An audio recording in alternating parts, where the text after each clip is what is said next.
Alice Upton, who's a biomed engineering PhD student, to give us her presentation on 3D printing.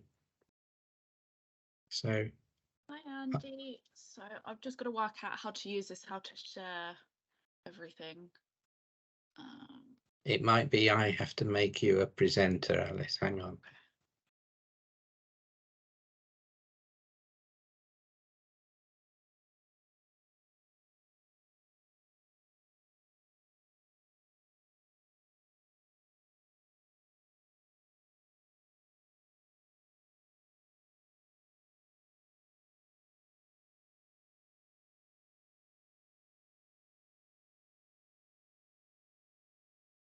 Are you there, Alice? You okay? I'm just, I get my screen up if I just, right. Can you see that? Yeah, we see that. That's great. Yeah. Perfect. Right, so I'll introduce myself. I'm Alice and I'm a biological engineering PhD student at Canterbury Christ Church University at the Institute of Medical Sciences. So my research that I specialise in is 3D printing human tissues, more specifically 3D printing skin, which can be utilised as a screening tool to select the correct treatments for patients. So today I'm just going to give a quick overview of the utilisation of 3D printing in healthcare simulation. I will just say I'm not a medical professional, so please excuse if I have any terminologies that are wrong or if any procedures that I've said wrong, but I'll try my best. We love that. So 3D printing is the ability to create a three-dimensional structure in a layer-by-layer fabrication process. This technique is a very innovative and versatile technique, and it is used by a variety of different industries. So an example, we've probably heard of 3D printing meat in culinary, people make jewellery, people use it in dentistry, so it has a wide variety of applications. But today I'm just going to focus on how we can utilise 3D printing in simulation in healthcare. At the moment, 3D printing is currently aimed at procedures and techniques that are involved in complex surgical techniques, but there is no reason why we cannot use these in basic everyday clinical skills. I will just mention that 3D printing is becoming a popular avenue to explore in the healthcare sector, specifically when it comes to developing personalised bedside care. Now, with the process of 3D printing, it evolves around having a 3D structure as the final product. For 3D printing to work, we have to tell the printer basically what to create. We can either spend time generating a computer-aided design, or we have the ability to use patient CT or MRI scans to create a patient-specific anatomical model. Now, we have to consider with this what materials can be used to print with. And this can all be dependent on how biologically accurate you would want your model to be. There are various types of materials that can be used, from plastics to ceramics, even natural products such as gelatin, but there is an endless list of materials that can be used. And with the patient scan and the correct materials, we can print pretty much anything that you want. Typically, when performing simulations, as you all know from doing them in your clinical training, we rely on the use of mannequins and anatomical models and advanced computer technology to replicate the particular skills or procedure that you're wanting to teach. Or we turn to textbooks, illustrations, 2D scans, and the use of animal models. But this doesn't allow for long exposures or that intense hands-on experience. Now, I'm not saying that 3D printing can replace what we currently use in simulation, but it can be used to enhance the learning exposure of whatever you are wanting to teach.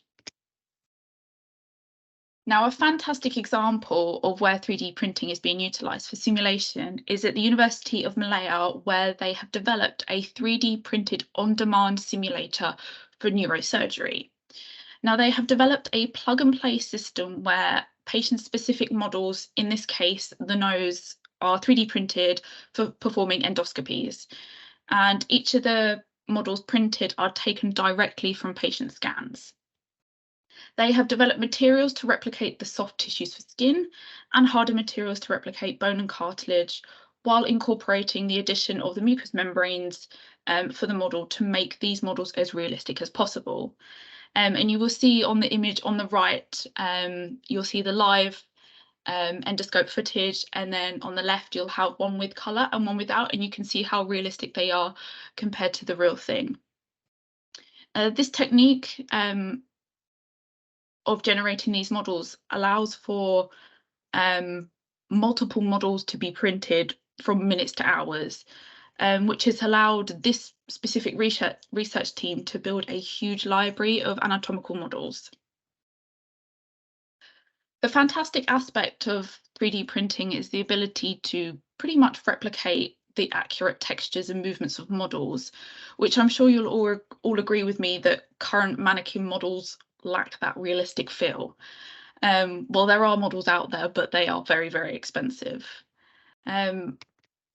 Other examples of using 3D printing is the development of a lumbar puncture and epidural simulator. Now, this model was 3D printed to generate a model that produced realistic features of the procedure. For example, simulating the loss of resistance of when the needle entered a specific region of the spine. Overall, this 3D printed model cost less than $100 to make, which is not a lot compared to what we'd actually spend on the mannequins that we use now. Another example is the oral and maxillofacial surgery simulator.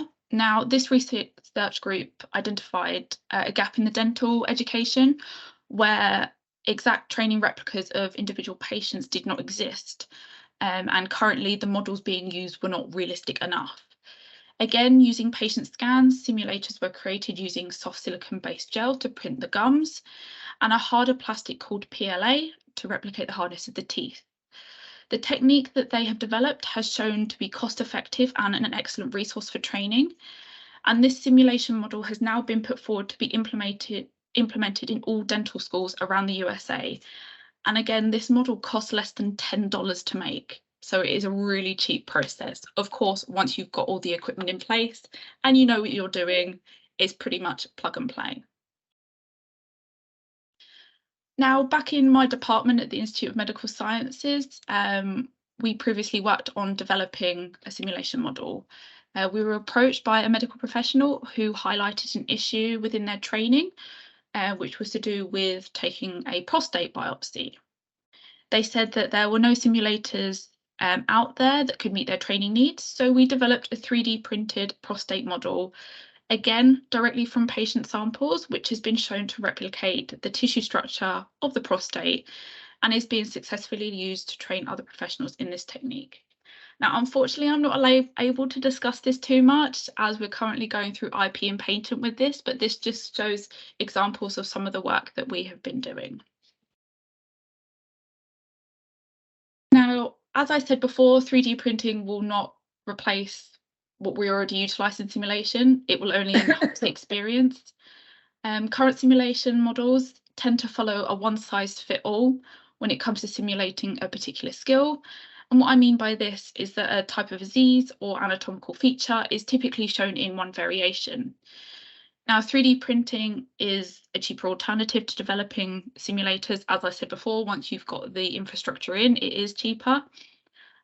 You have the ability of making them customizable for patient specific, with the possibility of generating a library of models of whatever feature you're looking at specifically.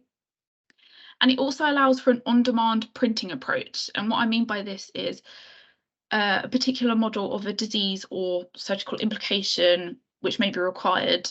The generation time of it will be minutes to hours once you have that scan in place. So I know that was quite short and sweet, but I hope that gave you a small insight into 3D printing and how it can be implemented into healthcare. I'd like to thank you for listening, and if you have any questions, I'm very happy to take them, or if you want to contact me with regards to anything, my email's on the screen.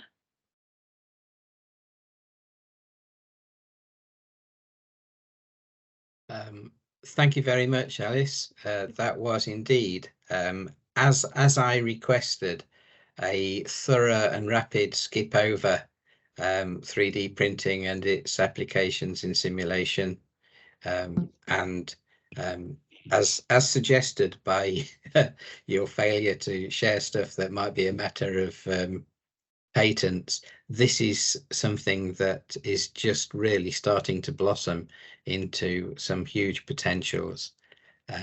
I'm just looking. There's something from Catherine in the chat. Yeah, I'm looking for questions. I'm prepared to give. I overran. Alice didn't. I overran. But before we come to Alex, just to see if there are any questions or comments for Alice before we move forward. Catherine. The question that I had was, how long would you said that it took a time to sort of develop the model, but once you've developed the model, then it takes minutes to hours to produce. So how long does it take to develop the model itself?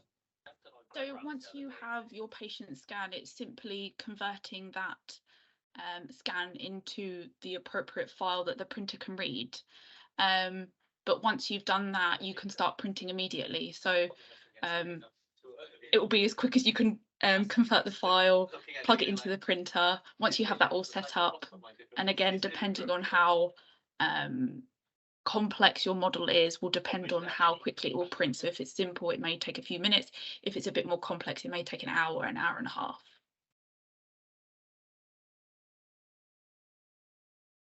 Brilliant. Thank you.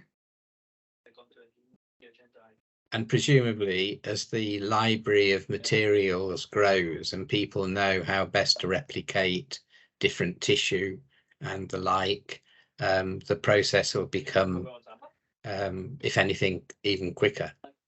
Oh, absolutely. Once, as you say, there is the library of materials where we can say, oh, this particular material will replicate this particular tissue or this particular procedure. It will literally just be a plug and play thing going, I want this, I pick this, print it, and it's done. Fantastic. Brilliant. Manisha. Thank you, Andy. My question is that will you be open to work with some of the hospitals to create more models? Oh, absolutely. So we currently worked with Medway Hospital, I believe, developing that prostate model that I'd mentioned. But yes, absolutely. I can always pop my email in the chat and you can always contact me and we can arrange something.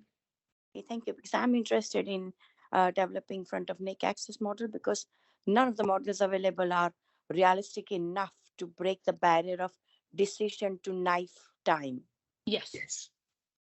Absolutely. That will be a possibility. Thank you. Brilliant. There's a very astute comment from Alison from Ashford and St Peters in the chat. The cost of a free 3D printer, but also the lifespan of the models. So there's that cost benefit exchange here, isn't there? That the more realistic the tissue, presumably the more friable the model compared to something that might be very unrealistically plastic, but relatively robust. Yeah, So that's a big issue at the moment. At the moment, we're trying to find biologically active materials that we can use, but there's no reason why we can't use traditional synthetic polymers that can be used, and then their lifespan will last a long time. brilliant. Brilliant. I really like the idea of something like front of neck, where every trainee gets to make the one and only incision, if you like. They're not using a model that's been cut 100 times before or whatever. It was held together with a bit of gaffer tape. Absolutely. That's a good thing about the 3D printing as well. With mannequins, you tend to once you've punctured it, you've still got that mark, and a lot of people tend to follow that mark. With 3D printing, because it's quite cheap, and most of the materials do degrade themselves, they're quite easy to replace, and they're very environmentally friendly as well. So when you come to dispose of them, you can just throw them away or put them in the soil or whatever. Sometimes they're pretty good at biodegrading. Thank you, Alice. One final question from Manisha, and then we'll say thank you to Alice. Manisha? No, it's just a comment, Andy, just to support your decision. It's not only that they get individual one, but because all the mannequins are rubber, it doesn't create enough realism to actually transfer that skill into reality. 3D printing of tissues. Yeah, and that's why, and there is no blood spotting around.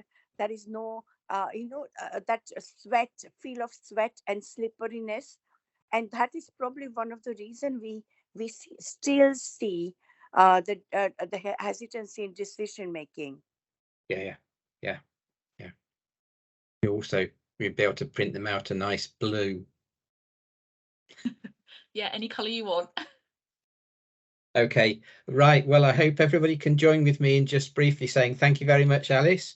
And I'm sure some of us will be in contact with you in the future. And I know I've got a couple of things I'm coming to talk to you about. No worries. Thank you for having me. Okay, take care. Thank you. And so we now ask Alex Clark, founder and lead for Iris. Alex, you're going to give us an overview of up and coming in Iris. Share my screen. Can everybody see that? Yeah, we can. Great. Hi, everyone. So I just thought I'd just quickly recap in terms of what Iris is, so everybody's on the same page. Basically, it's an application to help you create great scenarios, so high quality in terms of the standards being built into them, and they then allow you to have an equity of access across your community and beyond your community to FareShare, which Kent, Surrey and Sussex are part of. And to make the setup and run of simulation much easier as well. Okay. So typically you've got different templates on Word around the organization, different versions. You've got, you don't know where they are. How do you actually share them and ensure that you've actually got equal access? It's difficult. How do you ensure the quality of those?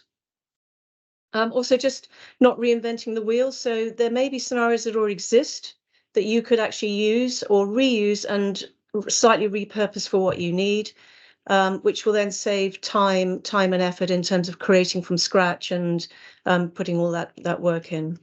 It also helps you to do multidisciplinary scenarios in terms of a nurse, a doctor, a paramedic writing together for a particular case. So that's the fundamental capability of the software.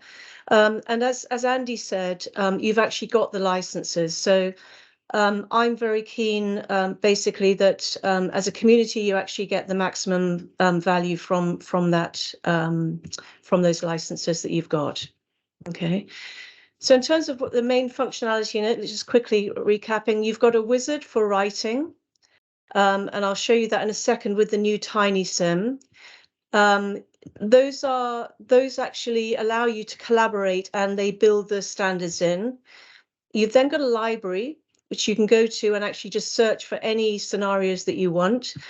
It includes, I've got the data for you and I'll share that in the chat a bit later, but you've got access to about, I can't remember the final number, but about 580 scenarios at the moment, which are shared to Kent, Surrey and Sussex.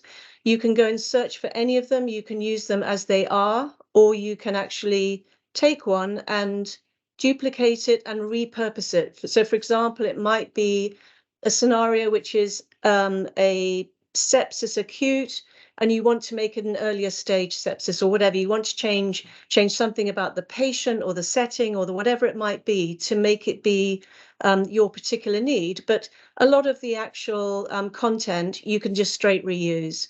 So it allows you to do that reuse and still recognize the original IP of the individual and the organization that created it. Okay.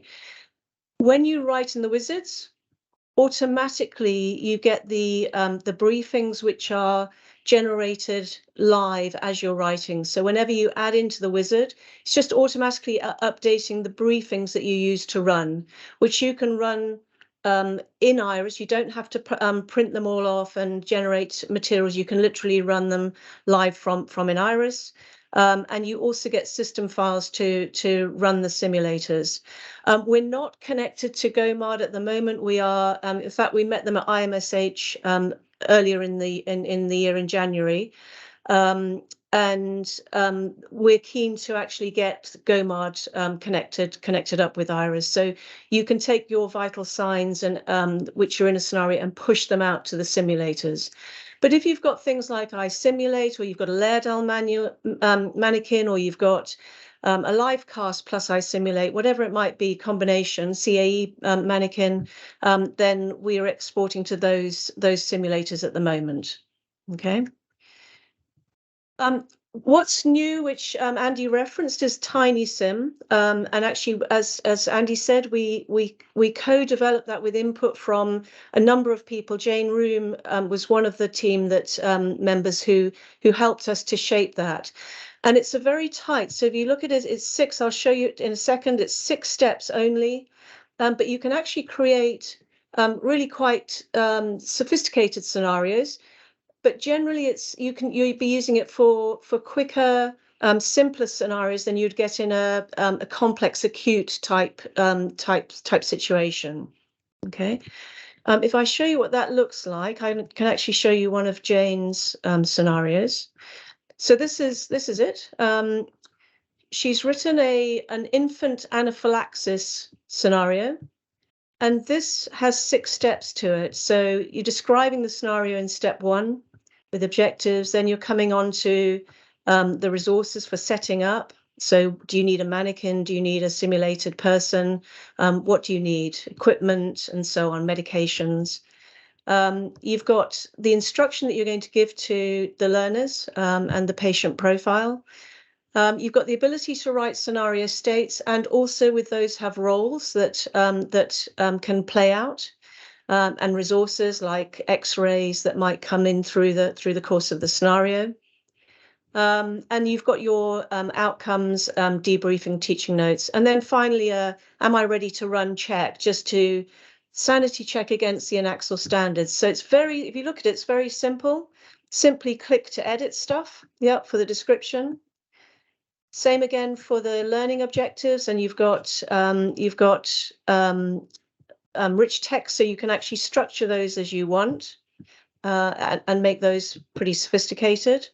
And then you've got, coming into step 3, you've got the instruction to the learner, patient profile. All of these are just straight click to edit, very easy to use. And you go through progressively. In this scenario, Jane's written 2 states, so an initial and then a deterioration state, with the vital signs that go with that. Okay. In that state, you can define things like the presentation and behavior of different roles that you've got being played in the scenario. And then ultimately you come down to your desired actions, outcomes, and debriefing. Again, very simple, just click to edit and run. Okay. To see the briefings, I just click here, come in, and I've now got the all briefing, which can open in its own little pop-up window. But you can see that from this wizard, which we've just populated here, this is the actual published document which is created, which is your full briefing of how to set up and run that simulation. Okay. So that's the sort of latest development, which we actually showed for the first time at ASPE in November, and then we released to the community in later on in December, actually. So that's there. We've also in what's coming soon is actually more review capability. So review and discussions sort of capability here, where you can actually literally chat and with somebody that you might be working with, actually get just have a discussion. Should we have another state? Not needed. What do you think about these as debriefing notes? That type of thing. Whilst you're actually looking at the briefing, so you can see the published briefing and then discuss it between you and agree things that you can do. You can also set a review time. So if this is a scenario you're going to use in a program that's running annually, you can also set a review time, which that you'll get reminders to prompt you to say, is this you? It's a year. The year review point is coming up. If you want to take a look and just make sure you don't want to refresh it or update anything in the scenario. Okay. So that Tiny Sim Wizard is now available, and it's very flexible actually. So it works in acute. I was talking with Rachel Sunley at HE Southwest the other week, about 2 weeks ago. She's running them every week on the ward. Literally, they have a schedule of Tiny Sims that they do for topping up. This is in an acute trust. So they were actually developed initially with the impetus from primary care, but they're being run extensively in acute as well. So that's there's a lot of versatility: paramedic, primary care, acute, etc. Okay. So that was that. We are currently, James mentioned the undergraduate programs. We're currently taking Tiny Sim and making it into Student Sim, and that will be released later this month. Yeah. It'll be early next month. So it's end of the sprint. We're releasing that. So we've built the wizard, and then we're building some of the functionality around that wizard. But that's for students who are undergrads to actually write scenarios themselves as a way of learning.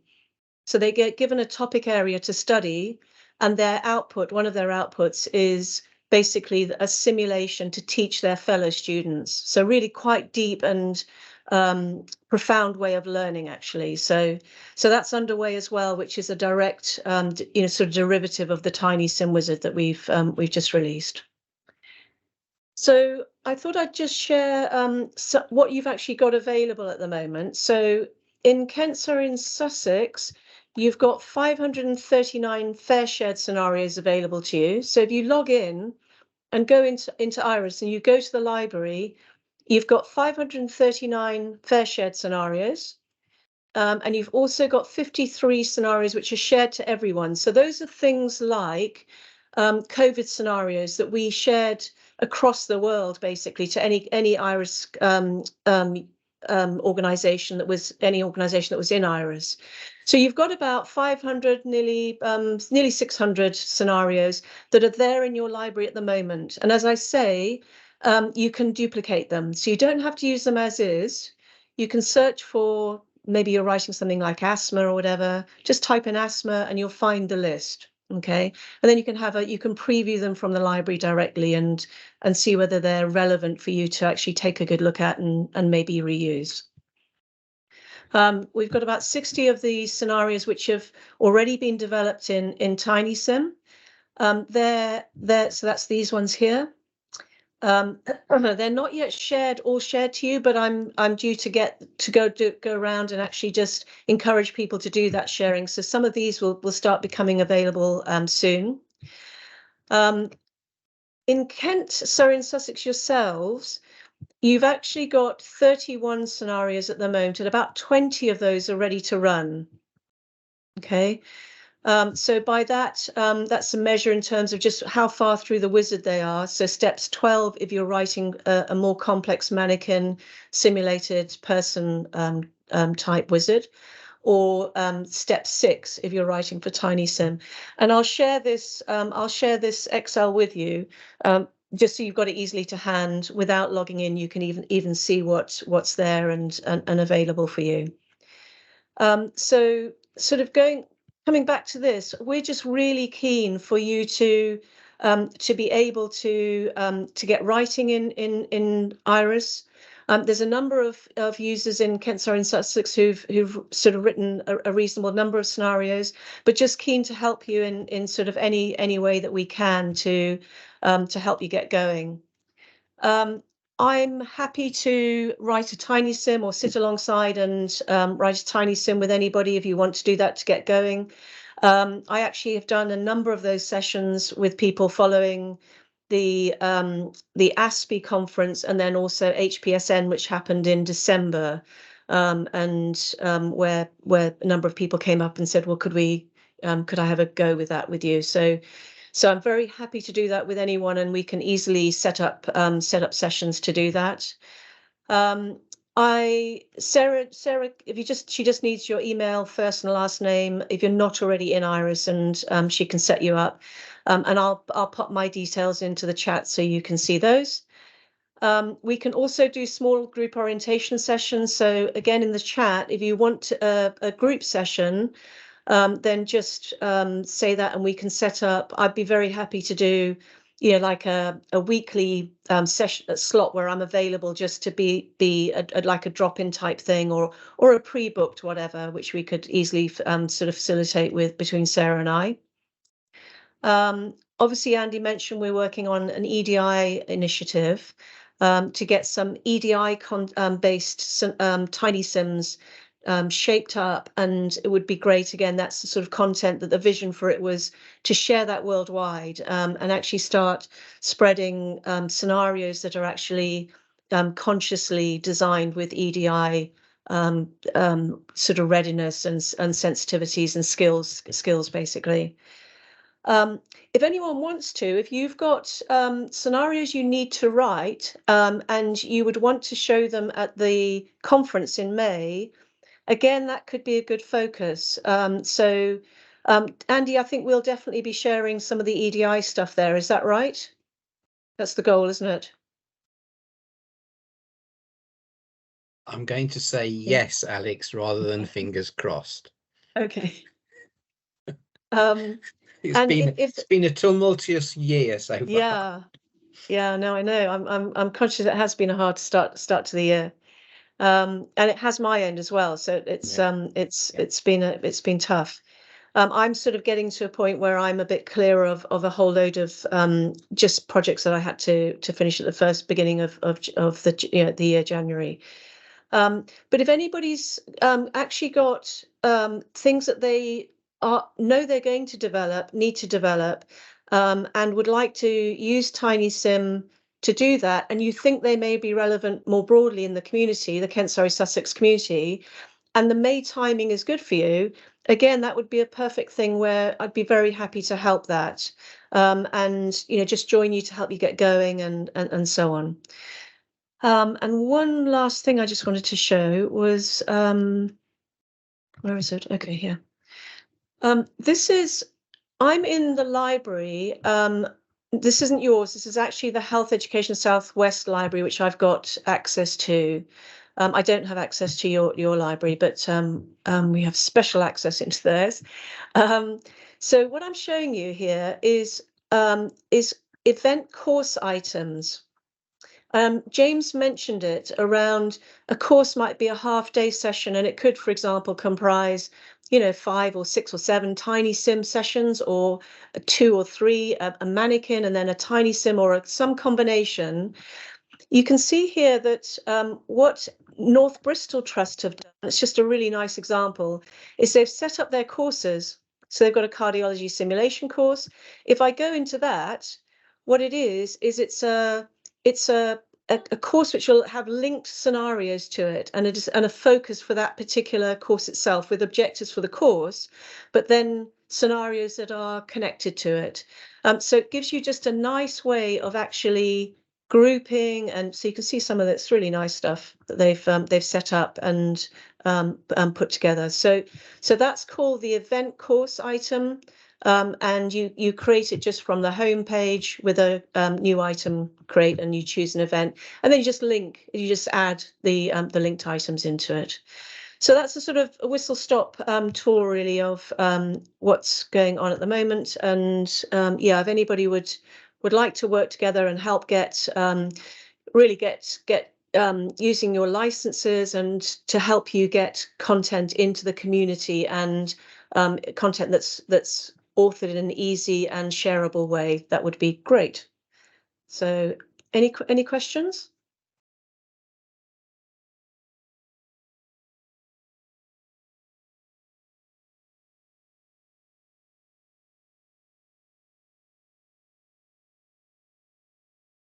Nothing there? No, we've people are asking about getting a license. Basically, we still have a few licenses to distribute. You just contact the Admirable Sarah at ksssim@canterbury.ac.uk, and she will get you going. And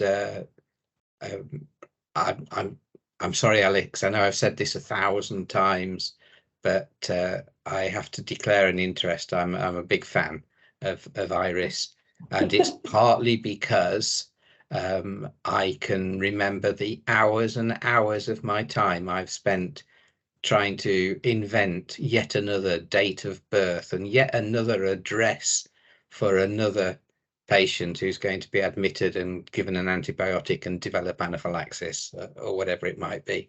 And if you think across the world how this works, this opportunity to just go and see the best scenarios written by the best authors according to a quality assured framework, it's just a gold mine. It really is. Yeah. So anyway, that's my take on it. And I'm sorry I haven't finished the EDI Tiny Sim. No, not at all. I've been struggling as well, time-wise as well. So it's served me well that was slightly delayed on that. Okay. But yeah, I'm ready when you are. So okay. Thank you, Alex. Okay. Right. So it's just gone 3 o'clock. And Dawn? Oh. No, I don't have a question. Okay. Thanks. Okay.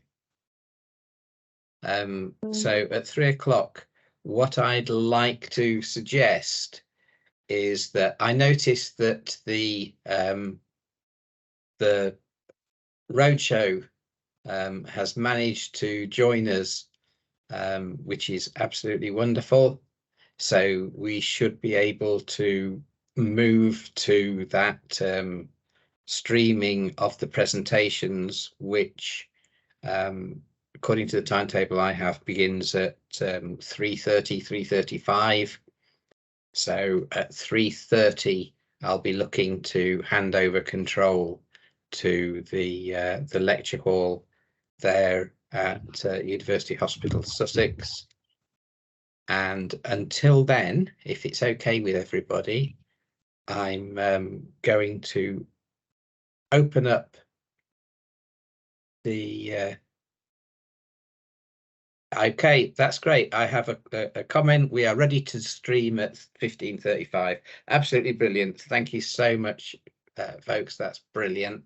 Until then, over to the floor. Who would like to oh, it's Ian O'Neill. Thank you, Ian. Thank you. Over to the floor. I'm asking for updates on current activity, any problems that you have that we might be able to help you with.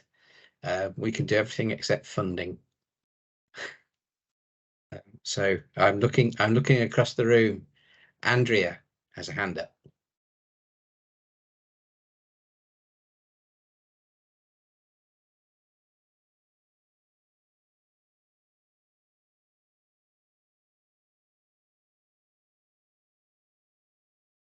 Andrea, did you have a comment or an update? You're muted at the moment.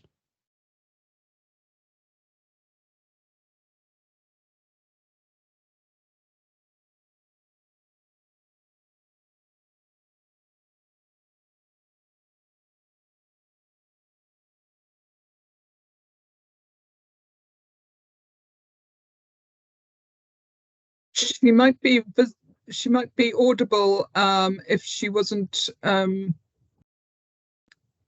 if someone wasn't screen sharing. Ah, yeah.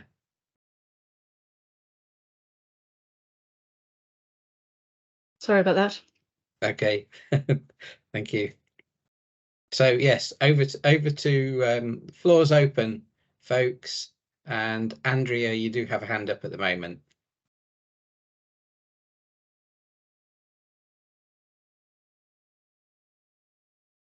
So Andrea says in the chat, developing faculty to debrief EDI scenarios. Is there anything available? Well, there's been a couple of papers that aren't really exactly what you're looking for, but it's the sort of thing that we're looking at, and we'll get our act together and watch this space, I think would be the thing to say. Okay. So I see hand up from Catherine and Ben. Ben, do you want to? Yeah, hi. I was just wanting to introduce myself. I'm Ben. I work at Buckinghamshire Healthcare Trust. And one of the things that I'm working on at the moment is a 360 interactive video for our transfer training course that we do to orientate people to ambulances. So on the days when we can't get ambulances in, then we've got something to show them. And I was just wondering whether anyone else has seen something or made something or done anything along those lines that I could have a look at and steal their ideas, basically. So I can give you the first answer to that, which was there was a very nice presentation at ASPE last year, I'm going to say, but I'll look it up for you. And what that team did was they managed to transfer a mannequin into an ambulance and then drive it round and round the block whilst streaming back to the debrief room video from inside the moving vehicle. It was more like a can we meet the technological challenge than anything else. But yes, I'll try and find that for you. And the other thing is, and that there are a lot of people who'll be interested in what you managed to achieve, and giving people experiences of transport into and out of ambulances and care within them. One of our technicians is very keen on the idea of beheading one of our mannequins and attaching the 360 camera to it, and then filming the transfer from the patient's perspective. Yeah. I wanted to do that for the stroke pathway, you know, where you get rushed through the corridors and it's sort of all time to needle. Yeah. Okay, so we will follow that up, Ben, and we also are very eager to find out how you get on. So do report more than back. happy to share when it's finished. Yeah, you've not got long to get your abstract in for the conference in May. Okay, Catherine. So by means of an update, so we're sort of rapidly developing the faculty and simulation provision in the primary care sector and KSS, both for GP training and for multi-professional learning. So we've developed, I speak for Maya Vibhuti, who's developed a fine package on simulation in consulting, and has developed 3 scenarios for that. So I was interested to hear about your other fellow who's talking about simulation in consulting. So this is not with live patients, but with a program that's operated by a facilitator. We have another simulation package for emergencies in primary care, which is run by Jane Room. And this is a whole team simulation where you can sort of uncover deficits or learning opportunities for the team when managing an emergency within a primary care setting. Brilliant. Great. Any follow-up comments for Catherine? And I know we've got other people attending. We've got over 20 attendees, and a number of you are from the community rather than from critical care. I know Anne has made a comment about the use of Iris for social care scenarios and the like, and Claire has pointed out that the River kit, so the River is VR classroom in a box, essentially, and you should be able to borrow one from HEE, by the way. Might be a route in there.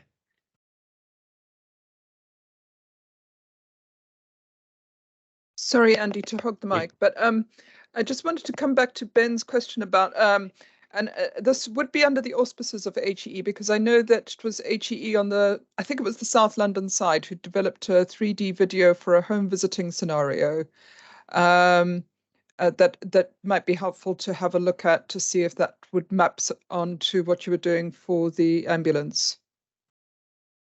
Any links people are willing to share, or any information, I'm more than yeah, absolutely, everything's relevant. Thank you.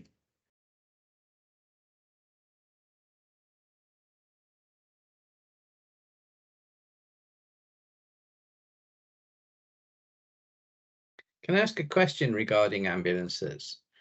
In that, so if I use the electronic patient record as an example, one of the things I like about the platform that we are testing out is that it's a generic platform.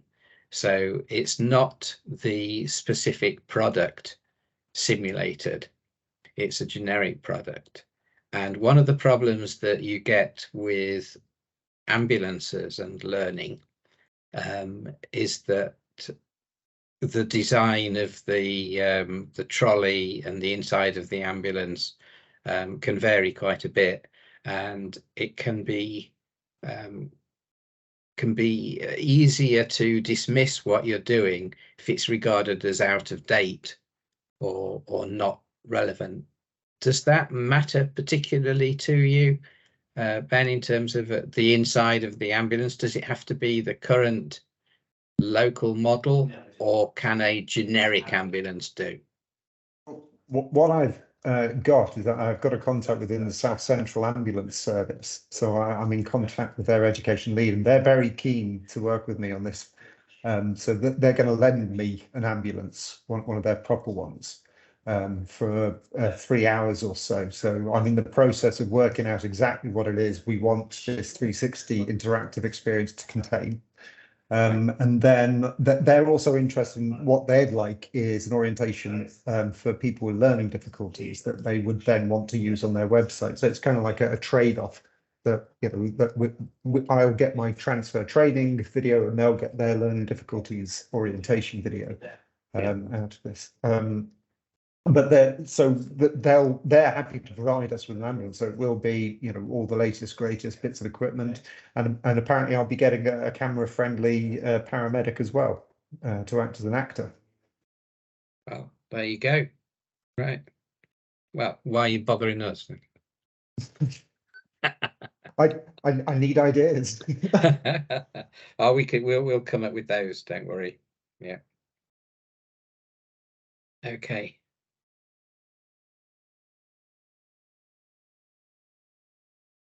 Checking around the room, and there's no hands up at the moment.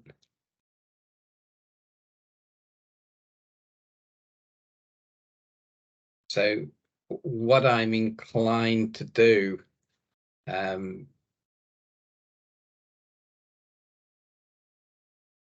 is basically on time with the agenda. We can give you a chance to get up, stretch your legs, and do all those away from the screen things for a minute or two, and then if we gather back here, I will be handing over to Ian O'Neill, our HEE Southeast Relationship Manager, and we will be going across to stream from the HEE XR Roadshow, which is going on at the University Hospital of Sussex, and we can spend the rest of the time there, and the presentations should be very interesting, and more than a bit of it might be relevant, Ben, by the way. So Alison Fernandez asks, can I ask if we want to borrow equipment, how do we go about that? That's a really good question. Essentially, the process of lending is still being piloted. So they've piloted lending out HoloLens headsets, and they're now piloting lending out, I think they've now reached the river. So you can apply to be a pilot site to borrow, literally just borrow free of charge, a river set. This project, we have leased from HEE some HoloLens headsets and some VR headsets. The HTC Vive is the one that HEE are offering. So what I suggest, Alison, is if you email us at ksssim@canterbury.ac.uk, I'll put you in touch with the relevant people about how you go about borrowing and joining the pilot and the like. I hope that's helpful. So I'm just going to say that we're all back in the meeting now. We have over 20 in the meeting, and here we go. Brilliant. Hi everyone, can you hear me all right? Yeah, we can hear you. I can hear you. Great. We're going to put you on silent and then we'll start. So welcome to the Southeast XR Roadshow. You're going to introduce? George, introduce yourself. George will introduce himself. But we're very happy to have you here, and I hope you enjoy what we have to say.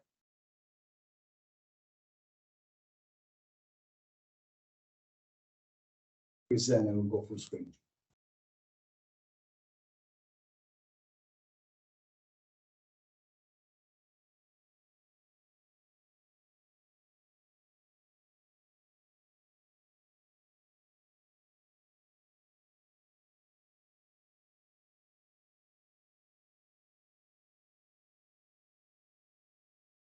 So I hope you can all hear me. That is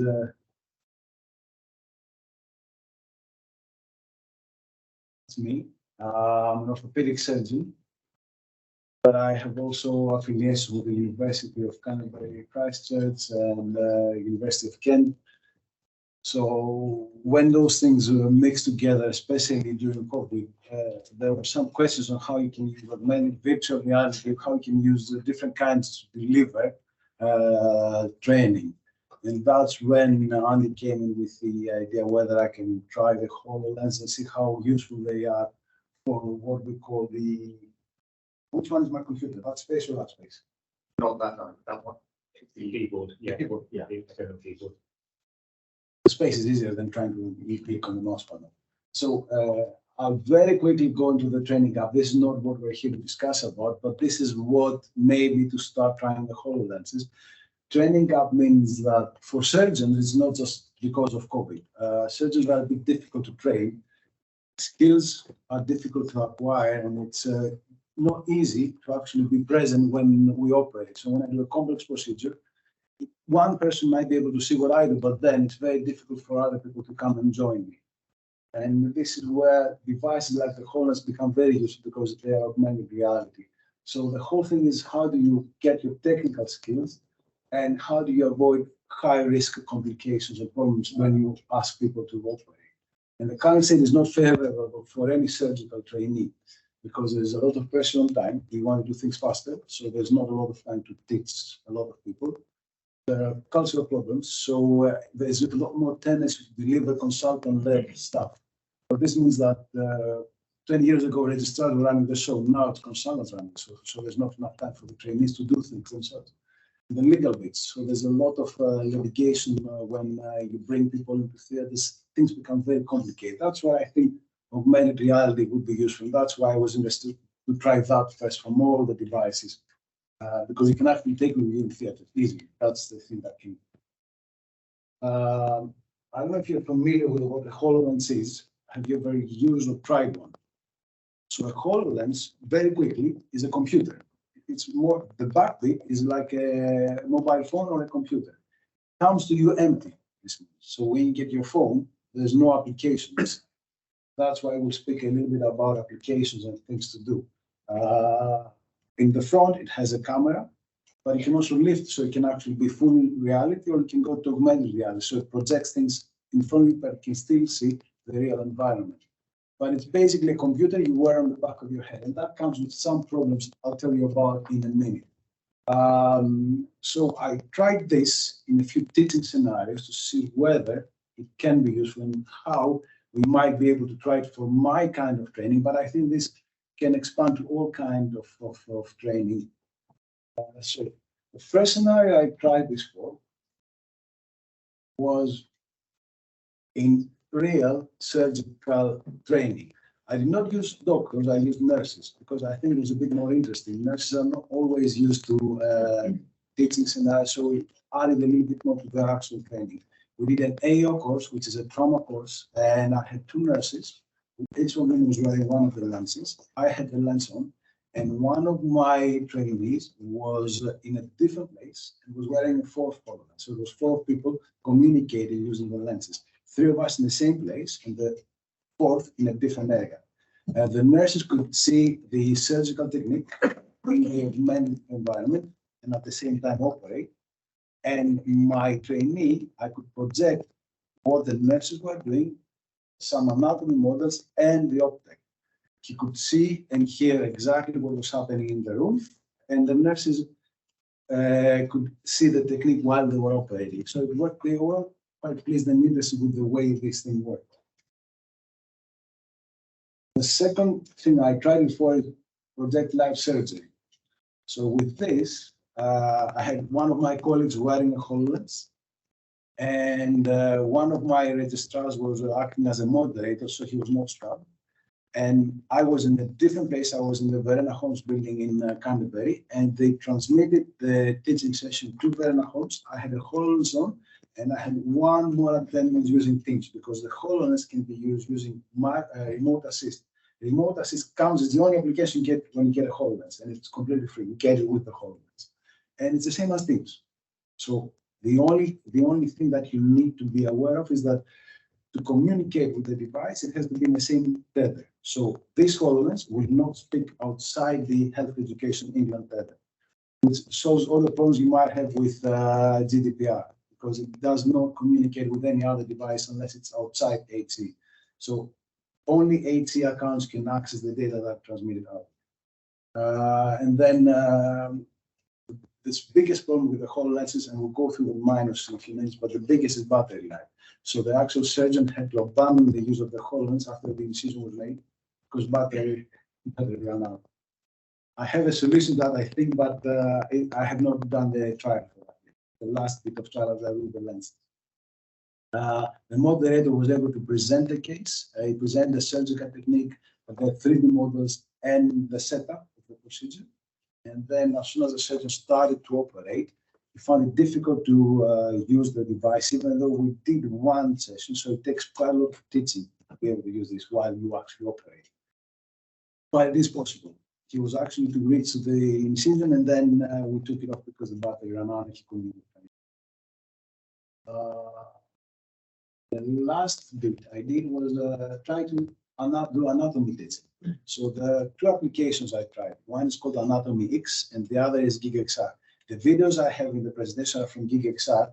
The advantage of GigXR is that it can connect various HoloLenses. So you can teach people in other areas, other rooms, other places on the planet. Doesn't matter where they are. All the lenses link into the same teaching session. But it's a bit heavier as an application. The company that is slightly better is that it improves the content constantly and produces new content. So if you invest in it, but you need to buy an academic subscription. That's quite expensive. There's another one that's called Anatomy X. Anatomy X is easier. It's a lighter, so it runs easier in the lens, which is not very good as a computer. It's a very low processing power. But the problem is that it doesn't communicate as well with other devices, so it doesn't allow this interactive teaching.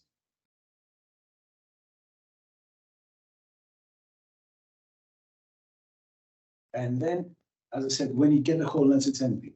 Apart from the Teams meeting capability, you need to find applications that work for whatever kind of teaching you want to do. And the most important bit is to know what kind of teaching you need. And then you need to create a scenario for that teaching, and then you can use this as this is a tool. It's the same as a PowerPoint, as a spreadsheet that I'm using now. It's the same as an old slide presenter. Present something, you need to know what you need to present. Then you write up your content, and then you can upload it to a device. You can upload it to anything you want, but unless you know what you want to do, individuals. When you reach that point, you need to be able to have applications that you can actually use. It's the same as a mobile phone, which is the best app. I tried a lot of applications for different things. The 3D models are the ones that I use, and there's a slightly better than the Slicer now, if you're not familiar with Slicer. Slicer can take packs and give you STL files. It's quite easy if you are any bioengineering trainee. There's a new one called the Xylus, slightly faster. But still, it's a tedious process. It's better if you have someone that has the time and the skills to do your slicing and your 3D model production. Once you reach the STL phase, the rest is quite easy and fast. The STL you can put into any computer and change it to a GLB file. Those are the only ones that work with the HoloLens. At least that's what I found. You can, oops, is that a touchscreen?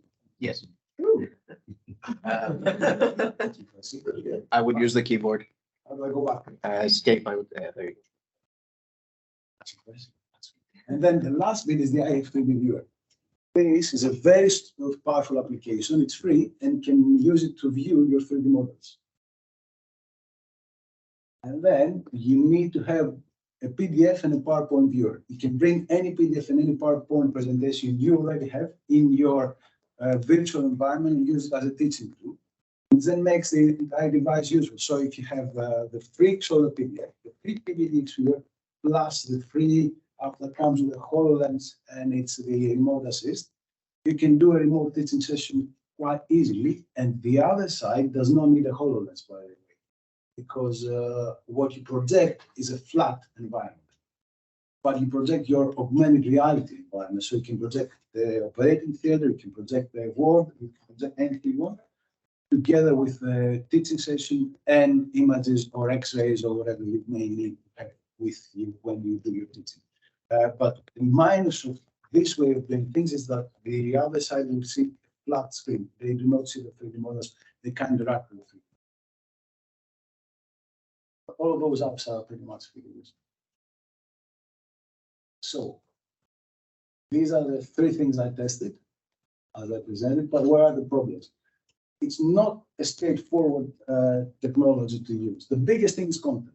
I wrote this 3 times because unless you know what kind of content you want to present, it's useless. You don't first, because there are places where they buy HoloLenses. There's a place where they buy printable. Unless you know what you want to do, then it's pointless waste of money. Once you have your content, then the problem is the lens has a short battery life. The interface is bulky, so you need to train people how to pinch and move things around. It can crash. So while you operate, when you do things, you can completely lose everything. It goes blank. And somebody needs to be around to be able to restart the device, especially if you're scrubbing theaters. That's a small problem. and it's not very powerful. That's where you cannot take any 3D model and just put it on the lens. And that's where JoinXR, I'll tell you about in a minute, has created the idea where they can cloud process the 3D models and send them processed to the device if that takes too long for you. You need Wi-Fi speed. You need a very high 5G is the best, or you need something similar to 5G to be able to run sessions like that. As soon as the speed goes down, everything becomes buggy and then everything crashes. And then users are a small problems because this is a computer, but gets really hot. And it gives you a very funny sensation in the back. It's almost like you feel the radio waves hitting in the back of your head. Like having a mobile phone stuck to the side of your ear. It's not always nice. So some people cannot tolerate it at all. But you get used to it, to be honest. And because it's AR, the good thing about it is that you can always go back to the real environment and switch back to the virtual environment as often as you want. But it can make people feel sick, and it might be a bit awkward in places like theaters. But it is cleanable and wipeable, so you can wipe the lenses can be wiped. Those were the big challenges. So, and now we thought we needed to do something live, but it's better if we did videos because of all the problems with live content and streaming content. You need to get approval. So all of these are from my office, so there's no content. So this is how you do the anatomy sessions. One problem with Follow Human is this QR link. It takes some time for the lens to pick the QR code from the screen. So it can be complicated to get to the next step. But as soon as you get to the next step, what you can do with Follow Human is Follow Human is a bit heavy as an application. You see over here, as I load things, goes increases and increases. Once you reach 100%, you cannot add more. So you cannot have a full skeleton with all the internal organs and all the vessels, and you need to choose the region you want to focus. So there I'm choosing the shoulder region because I'm a shoulder surgeon. It doesn't make a difference. But as soon as you've chosen a region, you can populate it with all the parts that are interesting for you, and then you can start doing dissections. The good thing about the way the GigXR works is that every bit you dissect out of, you can hand over to any of your students, and they can pick it up and manipulate it. And you don't need to be in the same space or the same environment to do all this. And this is what I find more interesting than anything, because this you can, as soon as you do this, you can pretty much create content. It links with Dropbox. So you can have your own Dropbox account. You can put in there all the teaching tools that you need for a teaching session. And then you go wherever you want to go. You open your HoloLens and you start getting importing stuff from your Dropbox into your teachers. And you can have pictures of X-rays. You can pin this into your virtual reality world. You can use this for theaters as well. If you want to have your X-ray with you while you operate, you have your X-ray there, you operate, and you can look at your X-rays. And these are just simple pictures you just take and send you your device. Or you can use it to have with you PowerPoint presentations or PDF files. And all of those are in your virtual world, which you can project to whoever you want to see this. Then there's a slightly different way of using this, which is the JoinXR. JoinXR is an application you need to subscribe for. And this takes you to a virtual world. It's almost like the virtual reality devices that we saw before. You move into that world, and then you can interact with the models. That's what is good about JoinXR. So in all the previous applications, you can only see what I point at. You can only see what I'm looking at, and you can only, if you want something to be rotated, you have to ask me to rotate for you to see another view. With this, I can hand an object to any one of you, and you grab it, rotate it, twist it, slice it, do whatever you want. All you need to do is create, you start with a session, you work together with your laptop and your device. So you start a session, and you can have as many invitees as you want in your session. And the people can log into that from their mobile phone, from their laptops, or from devices. The only difference is that if you don't log in from a device, you cannot manipulate the objects. You can only see the 3D space.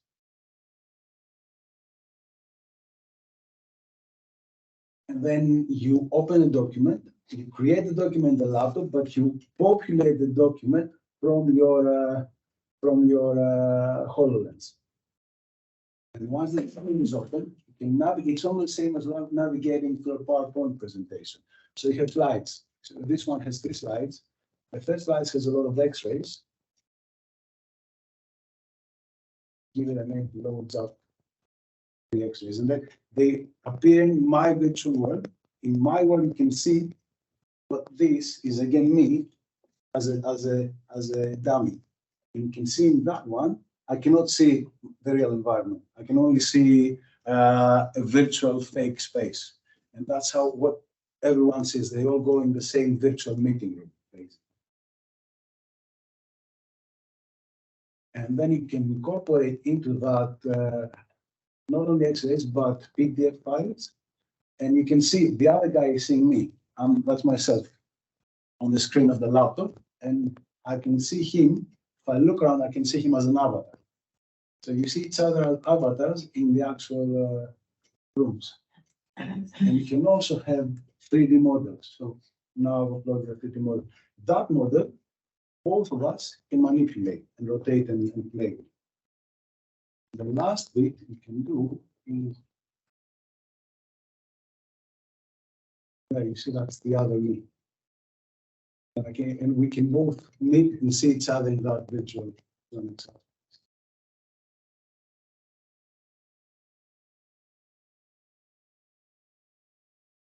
Last bit you can do, and it's fun, is you can slice the 3D models in this space. So you can use a tool, but you see how buggy the whole system is. It takes me quite a lot of time.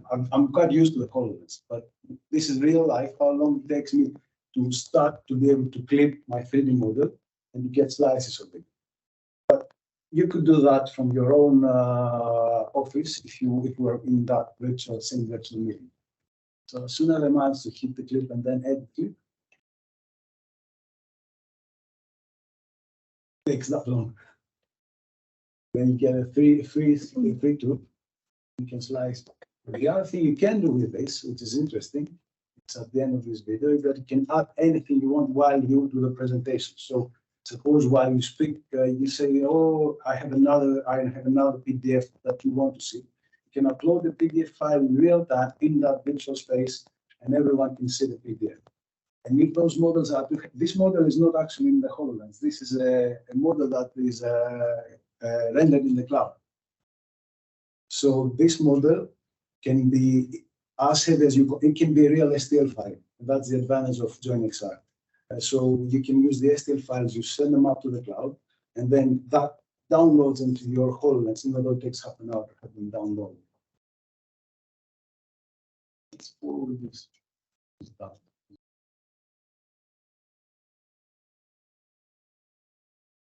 That's how you can add something new. All you need to do is go to your laptop and find any file you want, and you can bring it up in the virtual space, and it will just appear there in a minute. And everyone in the meeting can actually see that happens in real time. Or someone else can delete it and allow them to delete it. Don't forget to wait for that to upload. You can have all of this, by the way, in a link, so you can go back and play the video, so don't worry about it. And so what is the future? What are the plans? I think the future in both remote teaching and content creation is to identify the need and create the scenarios. Again, it's a curriculum based. What kind of students do you have? What kind of trainees you have? You need to have a scenario. Once you have the scenario, you can see which one of the tools that you've seen as well is better. Anatomy sometimes is better in the virtual reality. Real life teaching, I think HoloLens is a lot better. Or any device that you have augmented reality, because you can see patients, you can see real things, and you can bring stuff into that teaching. We are now planning to do a small-scale teaching trial between 2 different trusts, and that's the last bit. As we discussed, it's easy to get by because I have an ethics approval. It's easy to bypass the GDPR things because the lenses are inside their own environment, so you cannot. There is no transmission of data outside the HoloLens environment. That's within NHS, within the Health Education England only. So even NHS accounts cannot access the HoloLens. It has to be Health Education England to Health Education England. That's it's very locked. So that saves all the GDPR problems. And then patient consenting, it's the same as teaching, because the people that will actually see this are trainees. So the trainees that could be in theaters with me, even if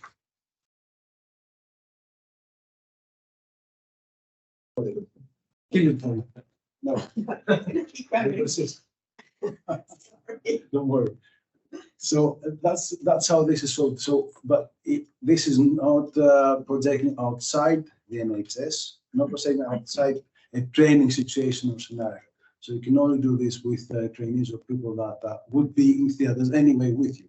So they have the DPS, they have the approval to be inside the space that you are. In the real space that you are, whoever is seeing this has to be approved to be able to be there.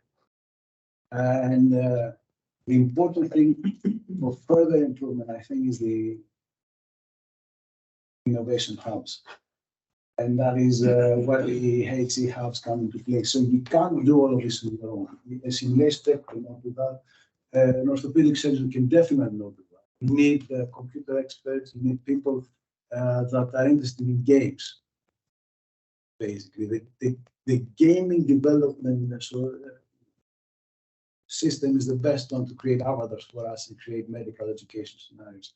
And all of this can happen in ecosystems where different people work together. And that's different thing about innovation hubs that I like a lot.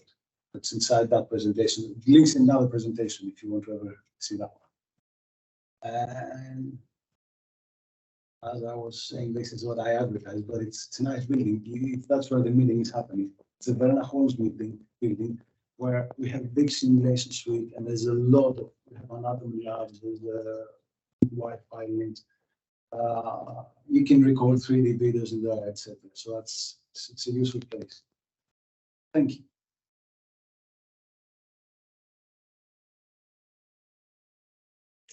Thank you very much, George. As you may recall from Wednesday, we're going to have a session at the end where people can ask questions. So just to keep the session running, if you've got any questions, if you could ask those, George, when we get to the XR surgery point of the session. We need to now pull up the next PowerPoint. I'm going to hope that some people move. I'm not quite sure how to. I think what's really interesting, George, about your talk is absolutely about making sure that you are led by learning need and not by a particular device or any kind of gadget. It has to be led by learning need. And then one of the key areas that we're interested in as well is about the sharing of content. So if anyone is developing any content, to let Ian know that what's going on within this particular region, so that we can talk about different ways in which, if you create it in one region, whether it could be accessed nationally as well. So it's about sharing as far as possible. This is not fine. Yeah.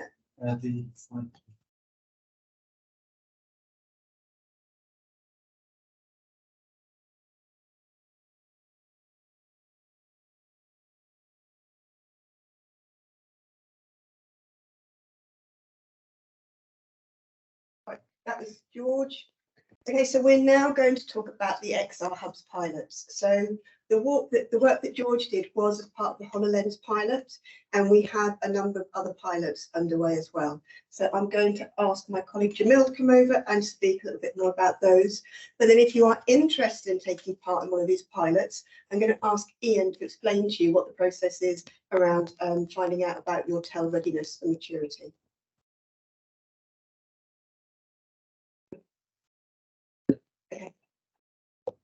Okay, I'm just going to briefly describe the XR hubs and what they are and what they're for. So the aims are to support and democratize access to the hardware. What we found out is a lot of trusts purchase equipment and it's not fit for purpose. So we've got the units that you've seen. You can actually try and utilize them and see if it is fit for purpose. What we're trying to do is to encourage as well internal content creation. And from that, we're going to hopefully store that sort of content creation that you create into our learning platform, into a shared platform. We want to build communities of good practice. That's really important, that we start sharing ideas and networking and collaboration. And then finally, we also want to evaluate what we're doing and develop underpinned principles for adoption of extended reality future as well. So I'm going to hand this over to Ian. He's going to discuss the next steps to get started. Ian, you talk. Right. Yes. So how do we know that the technology enhanced learning solutions that we're going to adopt are going to work? One of the ways that I used to do that was just try. So when you're an innovator like yourselves, you have a go, and then sometimes it does work, sometimes it doesn't.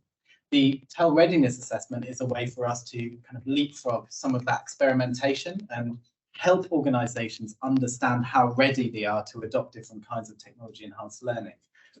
It's a it also helps organizations understand how they are compared to other organizations, and it gives organizations a score across 8 different domains, which I'll talk about in a little bit. But the results from the TEL readiness assessment can be taken to by an organization to understand where they should put their investments. It can also help us share the best practice that you have happening in your organization, or help us know who to connect you with to solve the same problem that you're facing. The output of the TEL readiness assessment gives you a scoring on those domains, and we offer all of the people who submitted an assessment, an action plan meeting where we go through it and we work out ways of moving it forward. And we also use it to support projects like the XR Hubs project, so that you know that if you're going to borrow some kit, you're not going to have to spend 3 to 4 weeks discussing with different IT departments how to get them going.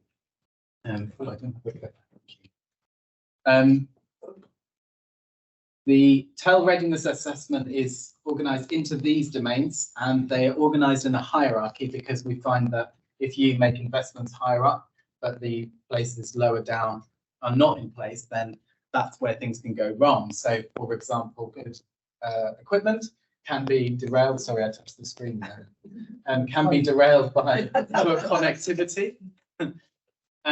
Or you may have nice touch screens, but the faculty are not ready to use the equipment, so it often goes unused, or in fact is a distraction.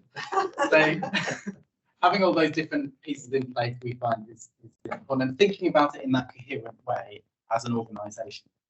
So yes, if you go on one more slide. So the readiness assessment process, if I could go back, I wouldn't really call it an assessment. It's more like a toolkit that helps you progress on your journey, and we view it as a cycle. We have a pre-assessment meeting where we try to work out why you're completing it, and we make it work for your organisation. Then we complete the assessment, and it's scored automatically to try and get you your generated documentation as quickly as possible. And then we go through the assessment results, and we organise them into an organisational report for the organisation.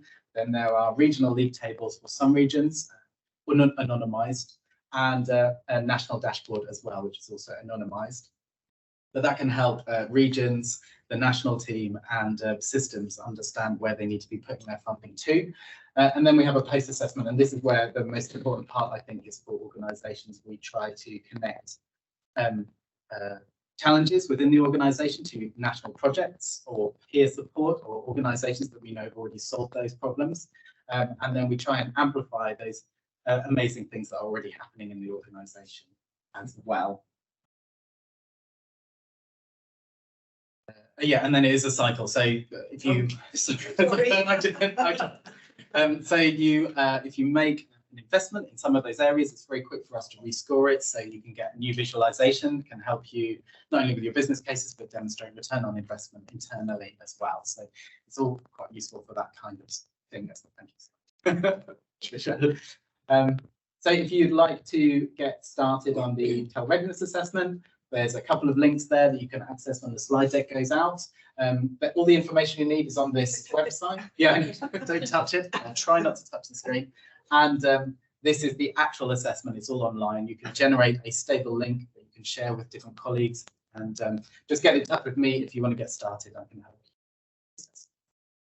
Thank you. Can I hand over now to Jamal? No, sorry, Patricia, sorry. You'll talk a little bit more about excellent support that's available to get started. So the key thing, the main purpose of this session is to show to you that there are different building blocks that we're putting in place that if you're interested in starting on the immersive technologies journey, we've got different elements to support you. So there's obviously the TRAN. There's also publications that we've developed within the TEL programme with TEL advisors, but also with simulation fellows to help people depending upon where they're starting from. So we have the National Vision, Simulation and Immersive Technologies, and that identifies how simulation-based practice can support addressing a number of challenges within health and social care. And also we have documents to support you at the beginning of your simulation journey that talks through the different types of simulation and immersive technologies that are available, so that you can see that we're talking about working across a spectrum rather than just specifically only thinking about immersive technologies as being the only way. There are a couple of documents. I've done twice now, yeah, I need to do that. That will just make you aware of. So this document is specifically applicable to those working as educators, but also those who are interested in developing their own resources. So this is Immersive Technologies in Healthcare Education and Training Toolkit. There are a number of different papers within it. We have, oh, sorry, I meant to spend a bit of time on this one as well. Slide before. If you scan that QR code, it will take you to the page that these documents are on. We're inviting feedback on it. We're undertaking a review at the moment. But, you know, some of these documents have been around for a couple of years. We're really keen to hear what people think about them and whether they're useful or if there's anything that you think is missing from any of these.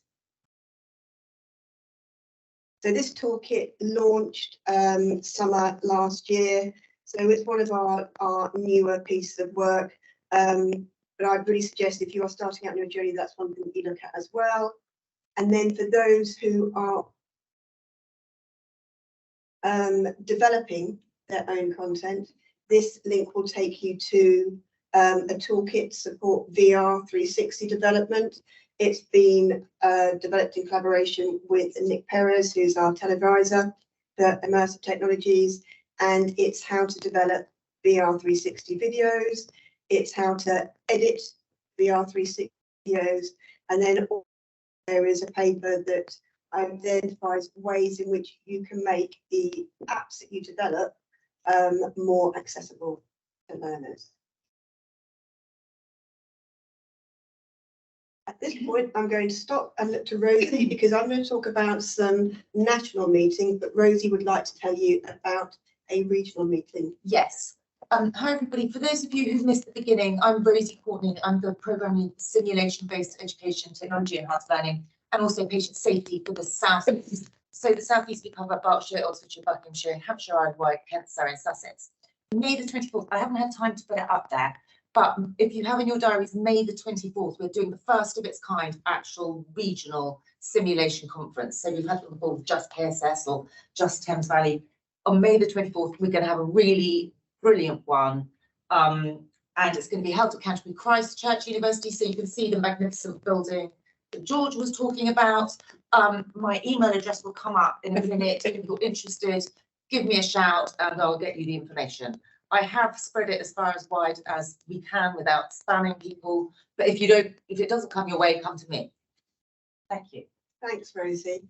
So we have 2 monthly meetings that are run by the national team. And we look at two kind of key areas. One is around virtual reality in education, and that is co-hosted by Nick Perez and also Chris Gay in the Simulation of Immersive Technologies programme. And the next one for that meeting is going to take place on the 20th of March.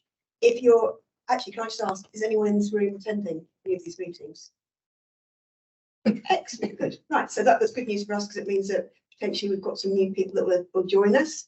And then we also have the Digital Innovation in Health and Care Education. This is the meeting that originally started off looking at mixed reality, but it's diversified in that what we've heard from people is that there are some groups who want to find out what's going on. They want to have presentations. They want to hear what's going on in industry. They want to hear about what different groups are doing within and across the NHS. But there are also some meetings where people just don't really even know where to get started. And that's really where the Digital Innovation Group is focused. It's around providing input from a range of different people. It's about developing that community of practice. It's about finding out what's important to people who are really starting out on their journey. One of the interesting takeouts for me about these meetings is that because we get quite a cross section of people attending them, the VR education meeting, we've identified that there are particular types of learning or areas people want to focus on. So out of that meeting, we now know there's an interest in sharing mental health resources, and we also know that people are interested in sharing paramedic resources as well. I'm sure there's going to be other areas that people are interested in, but if you want to talk about something that you are interested in, but you're not quite sure where to go next, these are really good meetings for that purpose. The final meeting is a quarterly meeting, and that is the Regional Simulation Leads Network. And the next meeting is going to take place in April. And that's generally a longer meeting. It's an hour and a half, 2 hours long, where the national team will talk about the range of activities that we're working across, and also the regional teams will discuss the areas that they're focused on, and it's shared across all of the HE regions in that one meeting. Now I'm going to hand back over to Jamil and ask him to talk through the XR Hubs pilot and what's available. I'm just briefly going to describe what's the pilot that we're running at the moment. So we currently have the HoloLens pilot running at the moment. We've divided England into 7 regions, and currently 6 out of the 7 regions on the pilot. For the HTC Vive Focus, we've got 5 out of 7 regions currently on the pilot. We're going to be starting the virtual reality classroom Riverlink pilot at the end of this month, and that will be 1 pack per region. So, and I'll explain how you can access that. And then we'll start the content creation pilot probably mid-March. You will be able to, if you need 2 of these packs, we can have those packs as well, as there'll be one per region basically on that side. There might be a waiting list as well, because we've only got 7 Riverlink units at the moment. Can I just ask, so for the HoloLens pilot, this is the work that George has done over in Canterbury. With the HTC Vive Focus, are there any pilot sites currently on the HTC pilot? Yes, we've got a number of within the southeast. The southeast, actually, we don't have any. Yeah. For the southeast, we do not have anyone for the southeast and the southwest as well. Yeah. So I think that's worth sharing with this group that if you attended the HTC session and you're really interested in it, then there's potential for you to speak to Ian about whether you've become a pilot site for the southeast. Thank you. Next slide. Okay, so what we're trying to achieve with the XR Hubs, the benefits are, what we're trying to do is measure the benefits.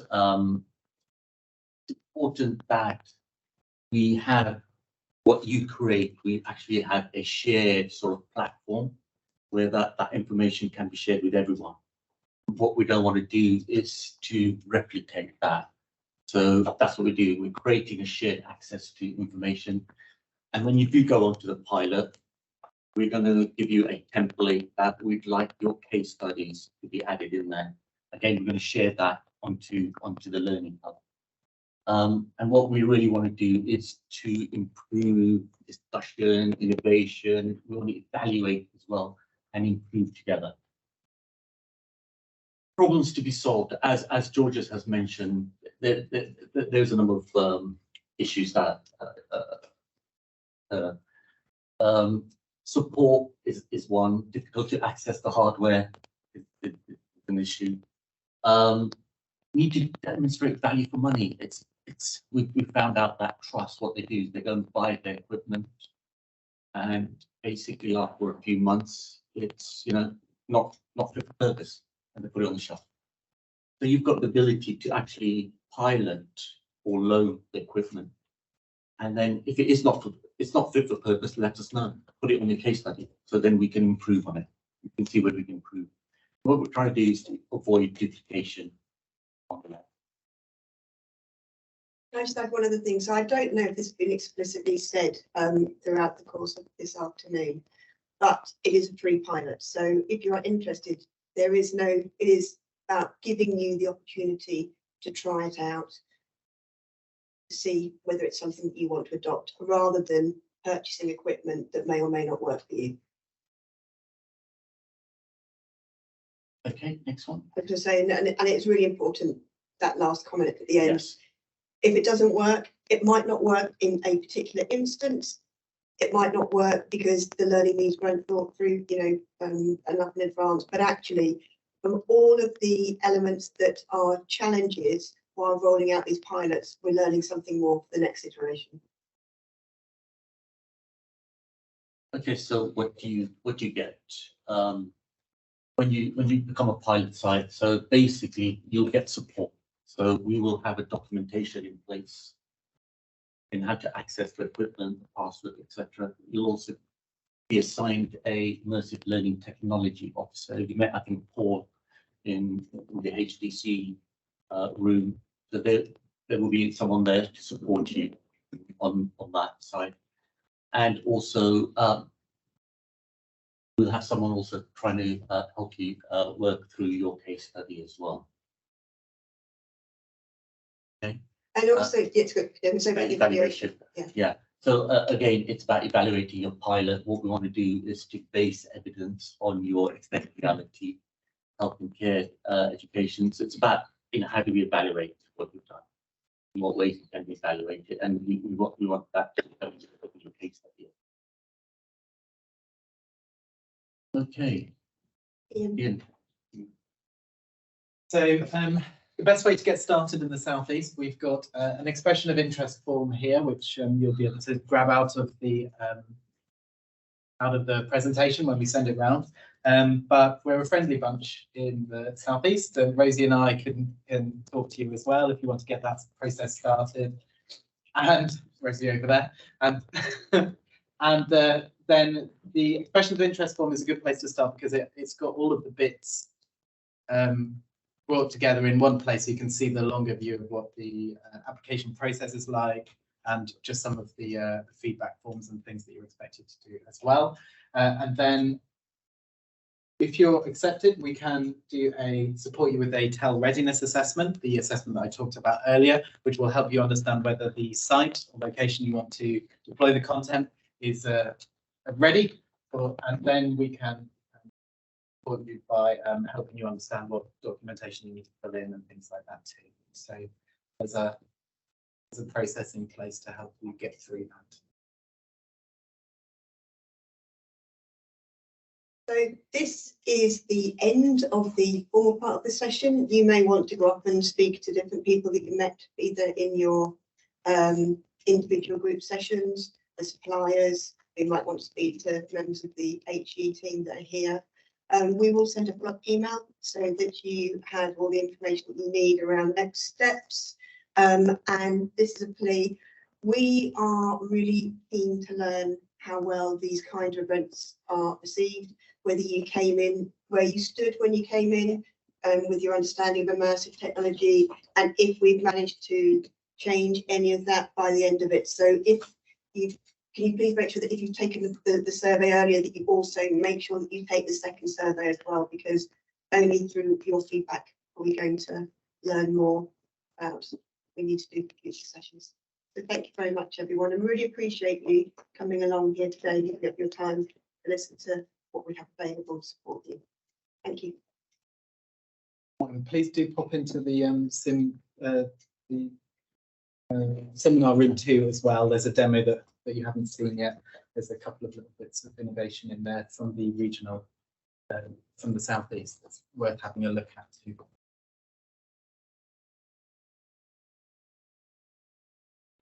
The land yards. Yeah. Recycle. We're going to recycle. Well, it's in the little box. Oh, lovely. Thank you very much.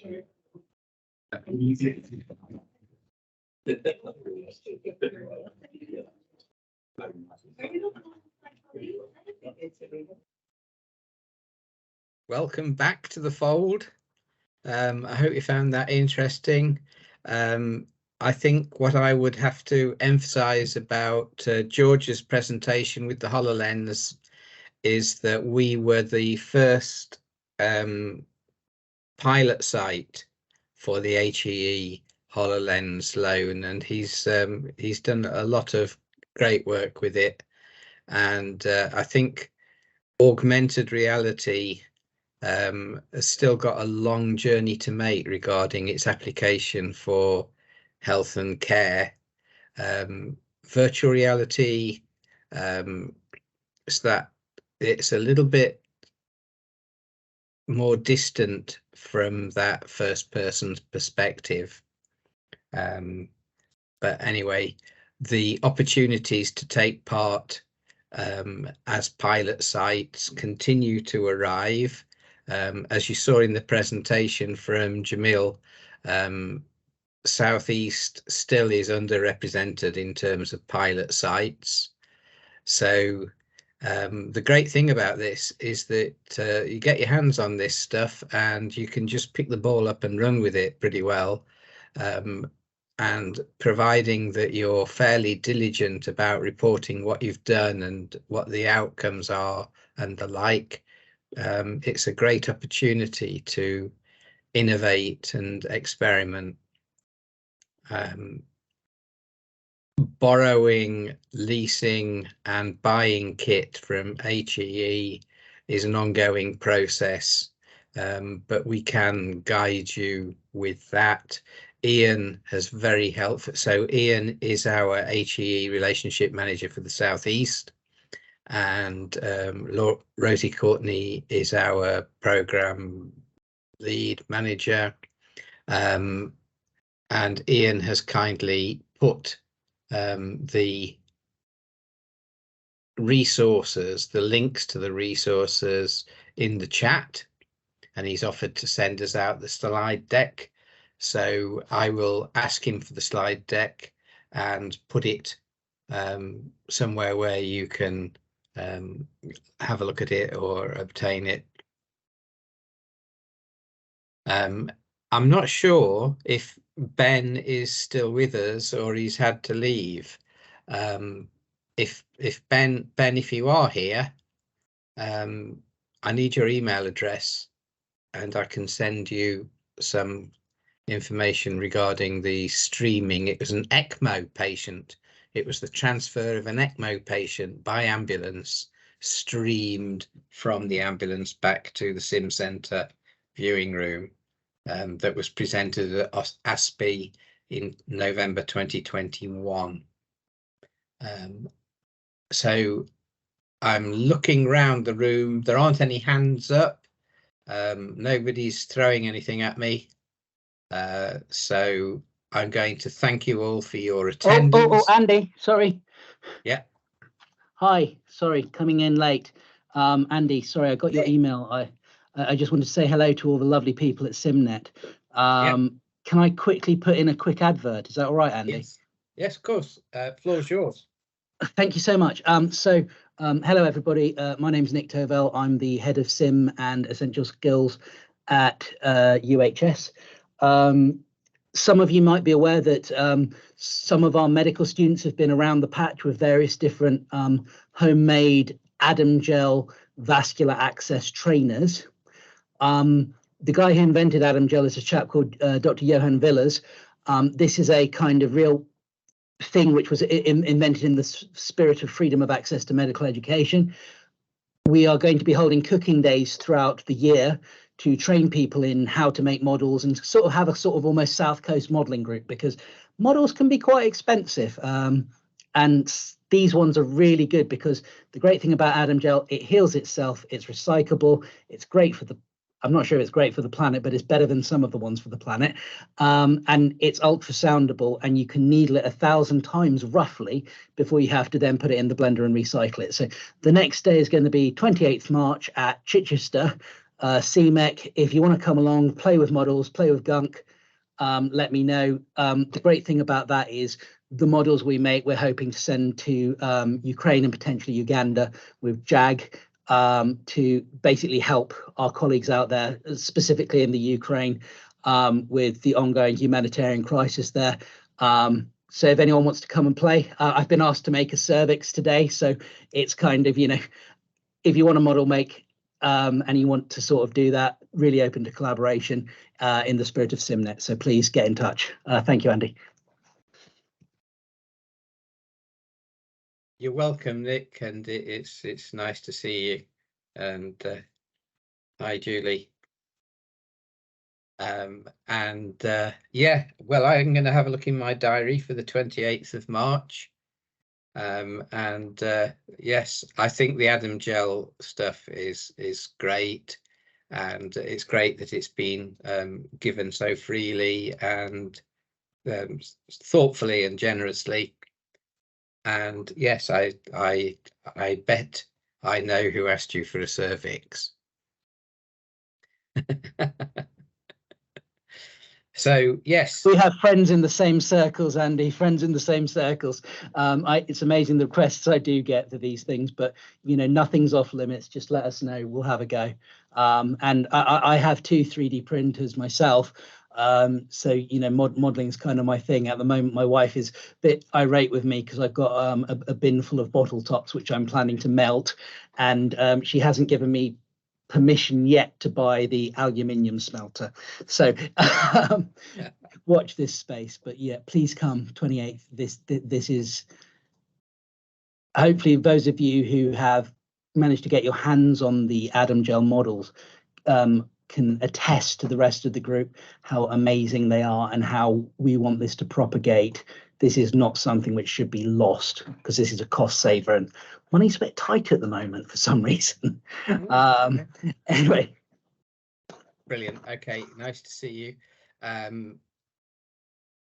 think that just about covers everything. Yeah. I wonder whether 3D printers are a bit like time machines. Did you use one 3D printer to make the other one? It's quite interesting that you say that, because actually the fixed deposition of material one, you buy it, and I've actually had to basically teach myself how to solder, how to crimp, and I've printed mods for it. So you buy it and it ends up looking a bit like the Terminator with weird bits hanging off it. So it sort of almost builds itself into a new machine. It's a lot of fun, but quite a dark hole to go down. Much easier to find someone who can just print stuff for you, and a lot less expensive. Brilliant. Okay. Thanks a lot, Nick. Thank you, everybody. I declare this meeting officially over. I will see you all, I hope, on May the 24th at Canterbury for the conference. Don't forget to get your abstracts in. It's the most user-friendly abstract submission form in the world. The link's on our website, on our webpage. Take care. Bye. Goodbye, all. Thank you very much. Bye-bye.